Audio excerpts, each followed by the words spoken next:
urmează așadar antrenorul antrenorilor, da? Ca noi să putem să fim mai buni, avem nevoie de antrenorii. De-aia cine îi pregătește pe ei? Ei bine, unul dintre maestri, unul dintre whisperers al antrenorilor este aici cu noi astăzi. Este Andrew Neitlich. Sigur că, dar v-a spus și Doru, este fondator și director al Centrului pentru Executive Coaching. Are cam toate acreditările la care vă puteți gândi și este astăzi aici să ne vorbească despre partea culturală, în sensul culturii organizaționale, despre cum o putem sculpta, despre cum o putem schimba, despre erorile care trebuie evitate, dar și despre felul cum putem transforma componenta asta de cultură organizațională în ceva extrem de util, ultra-performant, care să fie și motorul. Așadar, let's hear it up for the master himself, Andrew Neitlich.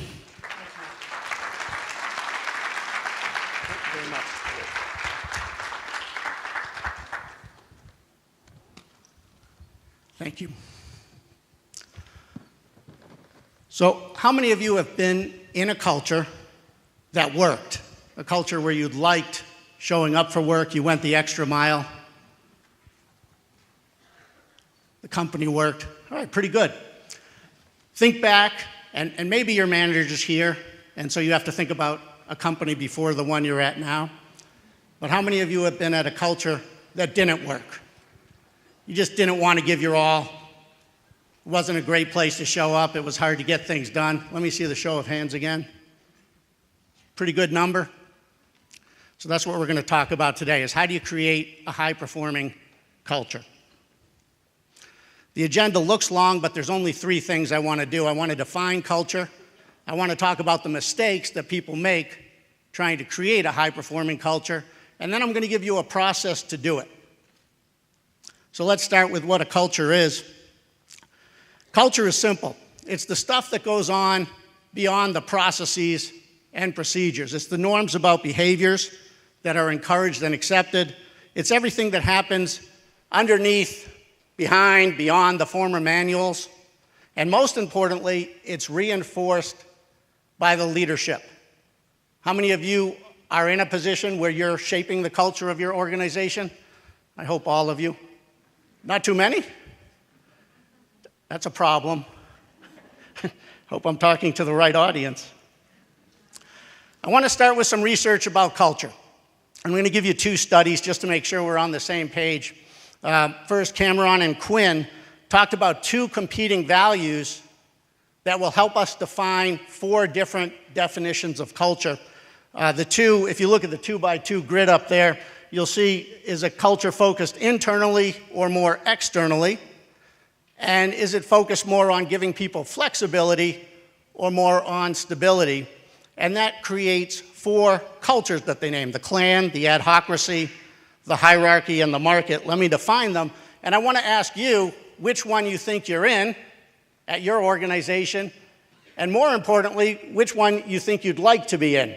We'll start on the far right. The hierarchy, you see a lot in military, government, healthcare. This is where you have formal and structured work environment, rules, policies. How many of you are in one of these now? Not bad, by the way. It can work quite well. How many of you would like to be in one of these? This is your calling. Be in a hierarchy, lead a hierarchy. One person way in the corner picks hierarchy, okay?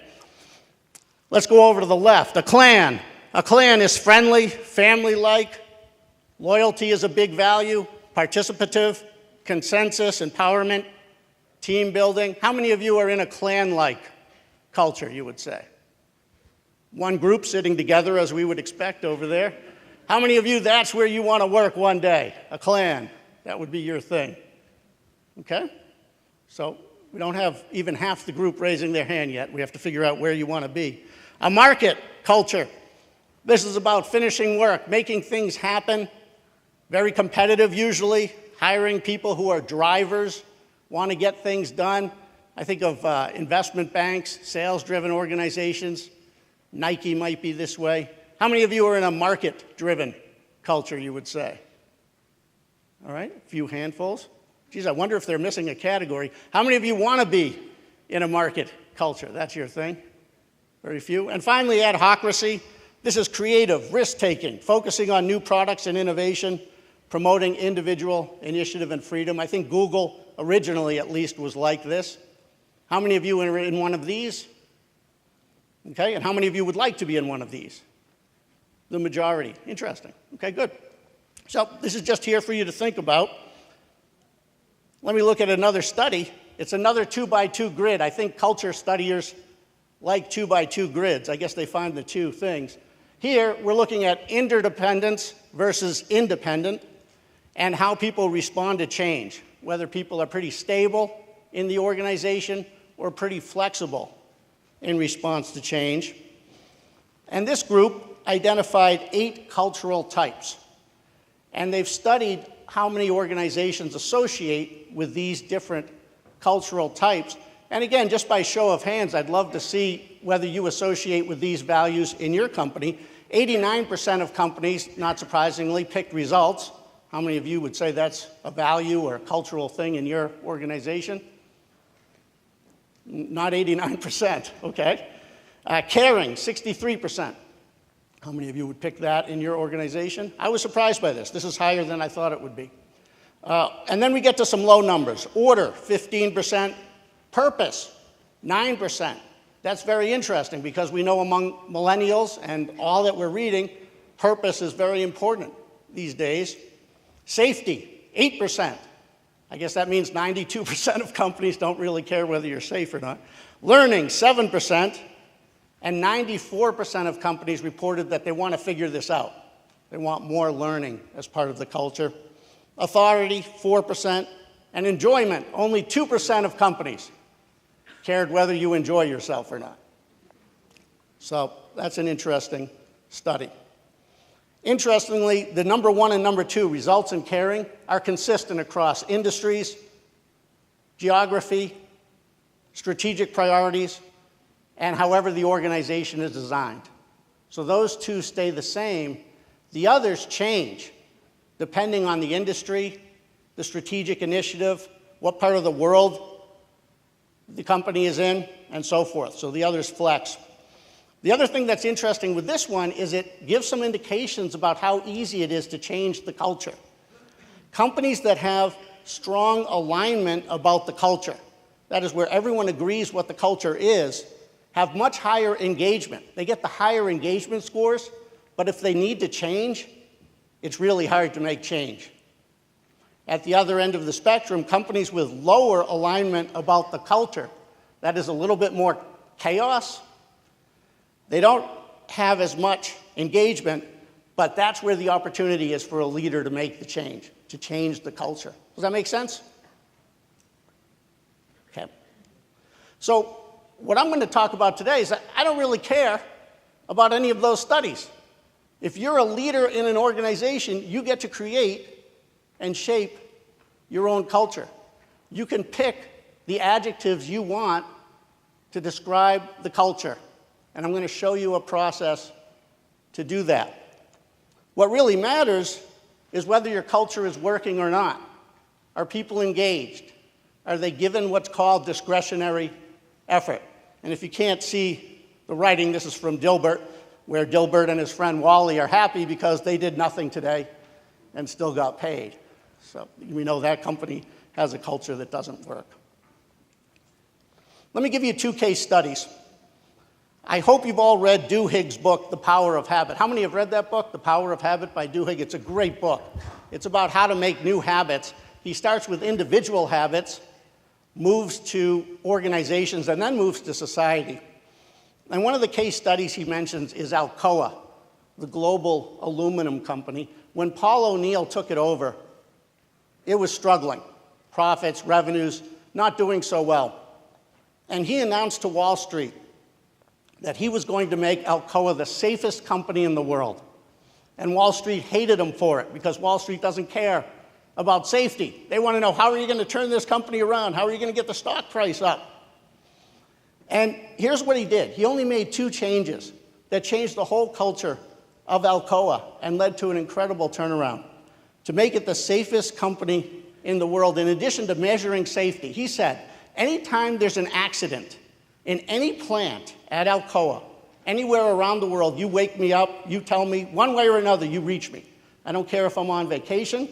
I don't care if I'm sleeping. You find me and you notify me as the CEO of this global company. That's number one. And imagine the change that that causes. There's a whole chain of command. Everything changes.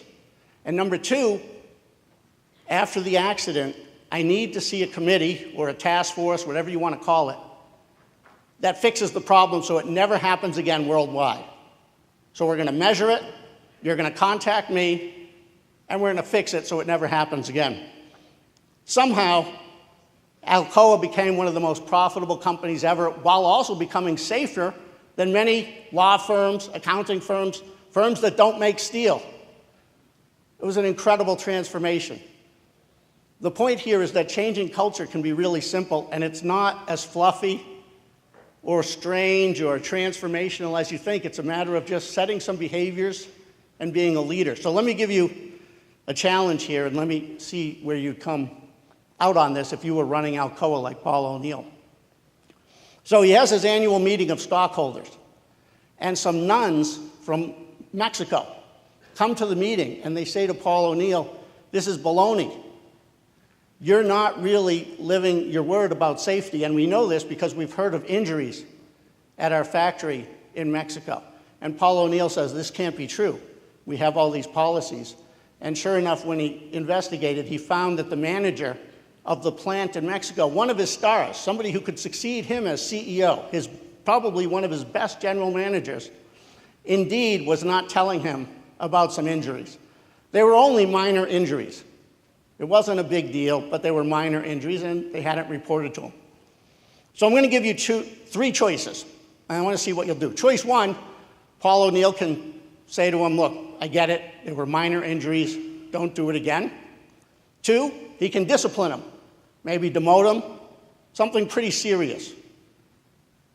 Penalize his salary. I mean, something big. And number three, fire him outright. So I'm going to ask you what you would do. How many of you would do the first one? Say, "Look, you're right. Wasn't a big deal. Don't do it again." Okay? Number two, how many of you would discipline him pretty severely? This is your future CEO, perhaps. One? Okay. And how many would fire him? All right. And how many didn't raise your hand? You'd do something else? Anyone have a different idea? Maybe I didn't cover everything. You're just you don't know. And I'd ask you to consider what you do in your company, because I know when I do this that people, when it comes to their company, they might say, "Yeah, I'd fire him if I were Paul O'Neill, but in our company, we actually would do number one or two," right? He fired him. He had to. Because if you're going to create a culture, you have to stick by the rules you create as the leader. The minute you cave in, everyone knows you're not serious about creating the culture. And that's what he did. And that's why the culture change was successful. Okay? In the interest of time, I think I'll skip the next one, and I'll work it into how to create a culture. So let's talk about that. How do you create a culture? I'm going to give you a process that you can do. And the key metaphor is this thing here. How many have seen these at the fancy weddings? Do they have them here? My kids love them at weddings in the United States. The chocolate fountains, and you can get your shirts really dirty if you're a kid. They love them. And what happens is you get this beautiful pure chocolate that comes out of the top and flows down. And this is the perfect metaphor for organizational culture. Because what the CEO's job, what the leader's job, what your job is to make sure the culture is pure, delicious chocolate. And the problem in most organizations is that you get something that looks like chocolate, but it doesn't smell or taste like chocolate. And so we have to figure out how to make sure that everybody in the organization is creating pure, beautiful chocolate. So let me take you through 8 key mistakes first. And again, by show of hands, I'd love to see how many of you have seen these mistakes in any culture change or other initiative you've had. The first, how many of you have seen it where the leadership has the fanfare first? That is, they announce a big initiative, they have the banners, they have the parades, they name it, they get their marketing department involved before they've done anything. And then, you've seen this? It's awful.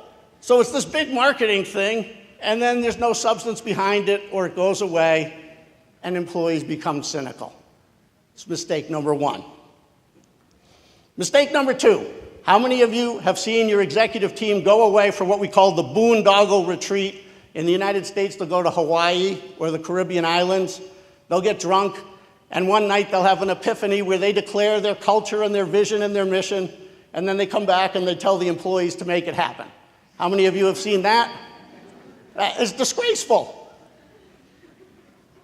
Number three, how many of you have had leadership that tells the employees to go first? They make no sacrifices themselves, but you, the employees, will make the sacrifices. Anyone willing to admit that one? So I worked with a client. They had to create a culture that was lean, mean, belt tightening. And the chief financial officer was given a Jaguar as a car and a country club membership. And he refused to give that up as part of this process. It was largely symbolic. He made a huge salary, but he refused to give it up. So how seriously do you think the rest of the organization took anything about this performance improvement? They were cynical. They were angry because if senior leadership wasn't willing to cut even a fancy sports car or a country club membership, why should they go from double-ply toilet paper to single-ply toilet paper or something like that? Number four, how many of you have been at an organization where leadership gives you a book from another company or hires consultants from another company and says, we're going to become that culture, whether it's the Toyota way, Zappos, what's this one, the Ritz-Carlton, the Disney way? Has anyone done this? You've seen that, you've seen that. This is insulting. Why would you import somebody else's culture? Doesn't work. It's good to read a book and learn about a culture, but I've seen companies so lazy that they say, here's a book, make this culture happen. Number five, choosing from among a menu of culture choices, as if it's a Chinese restaurant, and you could just pick, here's 3 things we want for our culture. How many of you have seen this one? Consultants come in, we'll take caring, we'll take respect, we'll take integrity. They put it on a laminated card, they pass it out to everybody, and that's their new culture. You've seen it. It's awful. 6, mistaking perks and enjoyment for culture. This was very big during the dot-com boom and still is in the United States right now at places like Google, Facebook, Twitter. This is where they think beanbag chairs, ping pong tables, and cafeterias with 7 different types of cuisine is culture. It's not. That's perks and benefits. 2 more. 7, turning a seeming cultural virtue into a weakness. So an example of this is collaboration. How many of you have seen an organization where they take something like collaboration and do it to death? So you can't get anything done. You've seen it. So in other words, if you go up to your manager and say, I think we should do this, and your manager disagrees and you disagree, your manager says, well, you're not collaborative. Or you can't get anything done because everyone's collaborating so much that no one's willing to have the courage to say, well, let's just make a decision. They say, no, we need to collaborate more. And finally, how many of you have seen a clear gap between how leadership wants the culture to be and how it actually is? So there's 8 mistakes. We need to avoid those mistakes. All of these come from the chocolate fountain metaphor. Somewhere, the chocolate fountain's getting clogged up, and the chocolate's not flowing down. So we need a process to make it work. By the way, chocolate and that chocolate fountain is as technologically advanced as I'm going to get today in this digital age. I think all this technology stuff is getting in our way. That's my point of view. I think we're forgetting to go back to the old-fashioned stuff of just talking and getting to know people and communicating and setting expectations and being a leader. I don't care about stuff like Slack or Skype or virtual workplaces. Yeah, we have to adapt a little bit, and I know change is exponential, but leadership is leadership. The chocolate fountain is as technologically advanced as you need to be to create a culture. So how do you do it? Step 1, why do you have to change or want to change the culture? That's the first question I ask as an executive coach. This is a really hard process. I learned this from a firm that was the best in the world at the time. They got fired 50% of the time. 50% of the time, they would come in and work with leaders to change the culture, and they got fired. Why do you think they got fired 50% of the time? Who knows the answer to this? What's that? They didn't understand it, maybe, yep. This is a direct, what's that? Or maybe they didn't accept it. They didn't accept it. Who? And when you say they, who's the they? The leader. Yeah, the CEO didn't know that he had to change too. That was why they got fired. They thought, here, just go to those employees and make them change the culture. It's really hard. So if there's not a clear business case for cultural change, don't do it. And then we have to define the culture we want. And there's 3 parts to this.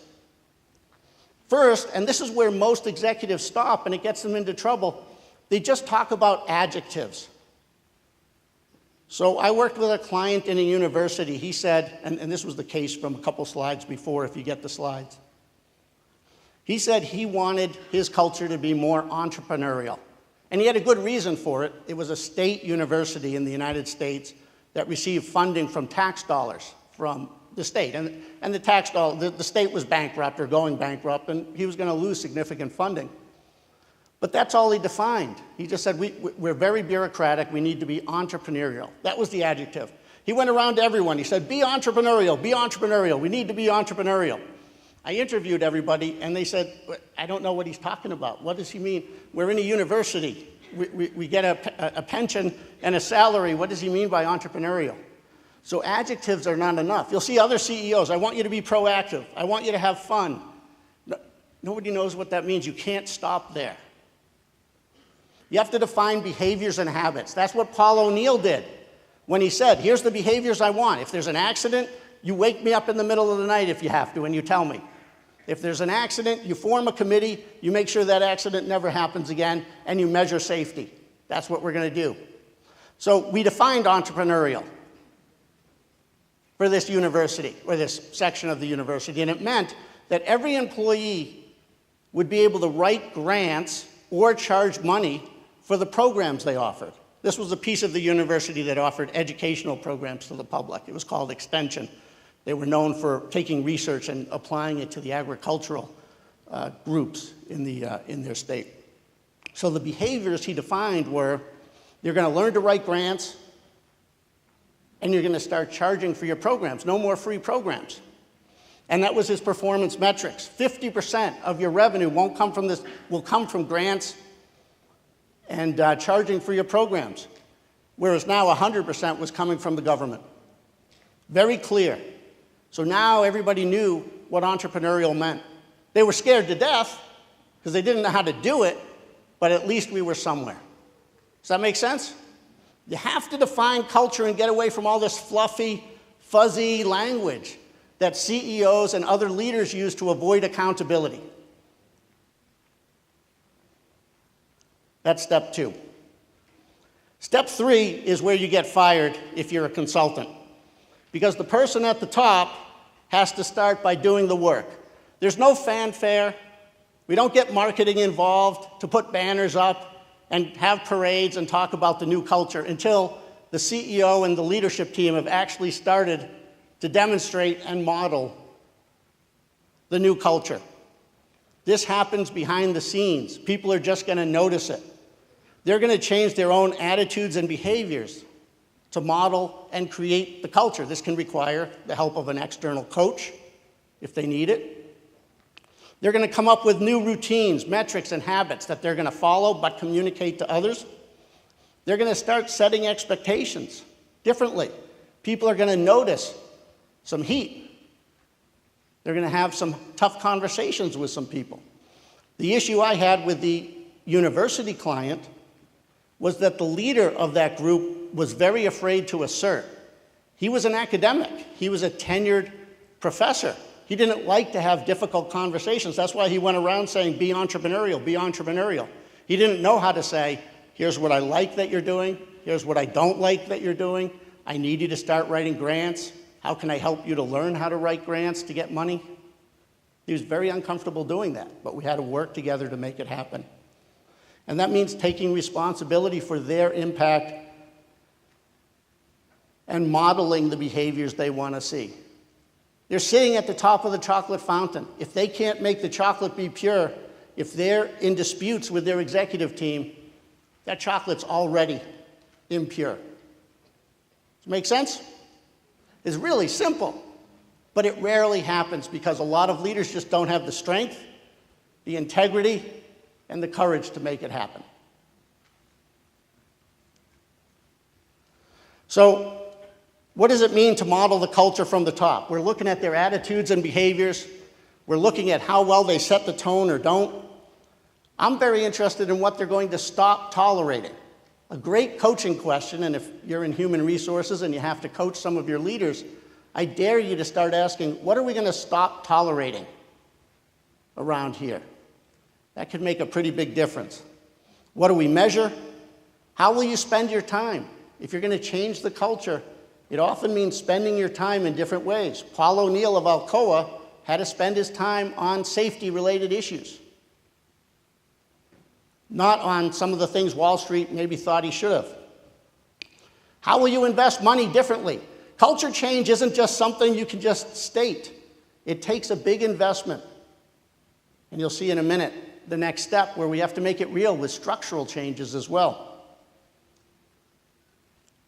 How can you better earn the right to lead? You can't just change the culture with formal authority. The world has moved to a world of informal authority now. And if leaders aren't earning the right to lead informally, no one's going to give permission to say, yeah, I'll go with you. I'll go with the culture change you want. Okay? And finally, how do you get each employee to buy in and give that discretionary effort? How do you engage employees? How do you get to know them? What motivates them? What drives them? All of the things that Dan was talking about in his presentation and that his company does. I know that Dan and his family are leading this way. They have to be, or they wouldn't be getting the engagement scores that they were getting from the survey. The next step is structures. Culture change is not just words. There might have to be changes to who you recruit and hire. In the university case, that university extension group could no longer hire bureaucrats. They had to hire people who were entrepreneurial. They had to hire people who knew how to write grants and create programs, who were comfortable charging money. When we surveyed people, it turned out people didn't even want to ask for money for their programs. They thought everything should be free. That's not going to go well if 50% of their revenue is supposed to not come from government anymore. How do you change the performance review system and performance management? How do you change career paths? Maybe decisions get made differently. Rewards might have to change. Job design might have to change. There might have to be investments in training, technology, and even the reporting structure. All right, for an entrepreneurial structure, what we had at that university was a very hierarchical, bureaucratic structure. We might have had to change, and we talked about changing, again, small, entrepreneurial, autonomous teams, because it took too long to get things done. In culture change, almost everything often has to change. Structure has to follow the culture. So it can get complicated, and leadership has to be willing to do what it takes. Again, that's why 50% of the time these things fail, because the leader realizes, oh my God, this is a lot of work. I have to change all this stuff. Maybe we'll just keep things the way they are and hope for the best. Does that make sense? We're not done, because now we have to work our way down this chocolate fountain. So each executive now has to repeat the process with their team. Nobody can go rogue with their own messages. I did this recently with a healthcare system, and it was okay at the top. The executive team knew the culture they wanted to create, but the next level down was going rogue. You know, going rogue? They were doing their own thing. They were sending their own messages out, and those messages were different than what the executive team had in mind. So we had to bring everybody together and say, here's the overall message. What's your message now? The message has to be the same. The expectations have to be the same, or the culture is going to break down at some point in this chocolate fountain. And so there's individual meetings, there's group meetings. It's all about communication, setting expectations. It's a lot of work to create and maintain a culture.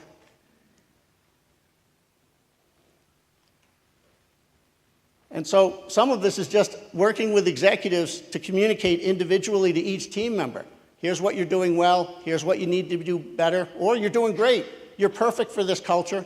In some cases it's, I don't know if this is a good fit. You might be better in a different organization. And that's hard if you're in an organization where it's hard to remove people. How many of you are in an organization where firing people is really hard to do? Yeah. It's hard to change the culture if you can't remove people who don't want to change. And then, I don't know if you have the shampoo commercials and the directions we have, but, you know, repeat, lather, rinse, repeat. At the next level, and so on, until everybody gets it, and you just keep reinforcing the culture. The leader's job is to see where are the gaps, where's the culture not getting through from top to bottom. It looks easy when it's broken out step by step like this, but if a leader really wants to create a high-performing culture, this could take up all of their focus. It'd be really hard because it starts with them and what they model. But if you do it like Paul O'Neill, all you really need are, what are the 2 behaviors that we need to see? And you can make a massive difference and transform a company. So it's not that hard if you can find just those couple of things that can change everything. So to summarize, we're going to define the culture, look at the top leader habits, look at structural changes. We're going to have group and individual meetings. There's going to be a plan. Each direct report is going to know the key direct messages that they're supposed to hear. And then maybe there's some other things too. But that's it. That's how you make the chocolate fountain have pure, consistent chocolate, a really good culture through and through. The other things I like to work with clients, just making sure we're tracking progress. And I don't know, every month, every couple of months, I want to sit down and say, let's do a survey. Let's make sure that there isn't that gap between how the top sees the culture and how the bottom does, and let's resolve any issues that we have. That's all I have on culture change. Thank you.